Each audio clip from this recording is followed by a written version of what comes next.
शेखर के साथ वैवाहिक बंधन में बंधने के बाद अर्चना मायके से रोते बिलखते विदा होकर ससुराल की देहरी पर खड़ी थी।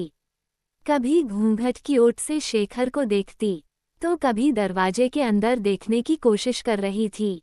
अंदर से कुछ आवाजों को सुनने के सिवा वो कुछ भी समझ नहीं पा रही थी। उसे ये तो पता था कि शेखर की मां नहीं है, यानी वो सास बिना ससुराल में जाने वाली है।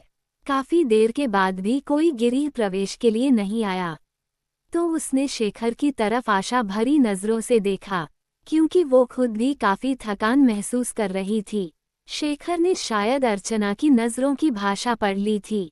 वो अपनी छोटी बहन को बुलाकर लाया और उसके कान में कुछ कहा। थोड़ी देर में बहन कुछ औरतों को साथ लेकर आई और अर्चना का गृह प्रवेश करवाया। आगे भी कुछ रस्में हुई। इन सब के बीच अर्चना तो ये समझ ही गई कि सास बिना ससुराल का मतलब है बवाल। धीरे धीरे सारे रिश्तेदार चले गए। कोई अपनापन दिखाता तो कोई बेगानापन। सब अपने अपने तरीके से अपना और दूसरों का परिचय दे रहे थे। अर्चना कभी इनकी तो कभी उनकी बातें सुनकर परेशान सी हो रही थी। लेकिन धीरे धीरे ससुर, पति और 2 छोटी नंदों के साथ अर्चना अपनी गृहस्थी की गाड़ी को रास्ते पर लाने का प्रयास करने लगी। पति का प्यार, ससुर का दुलार और छोटी नंद का स्नेह अर्चना को कबलहड़ लड़की से जिम्मेदार गृहिणी बना दिया। वो खुद भी नहीं समझ पा रही थी, पर इन सब चीजों के बीच उसके दिल में एक चीज की कसक रहा करती थी कि उसकी भी सास होती।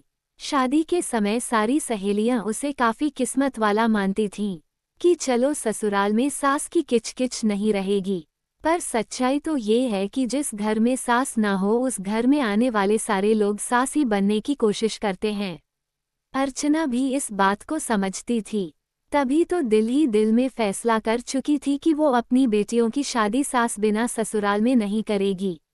दोस्तों, कुछ रिश्ते नमक जैसे होते हैं, सास का भी रिश्ता कुछ इसी तरह का है। ससुराल का हर सुख बिन सास के फीका ही स्वाद देता है।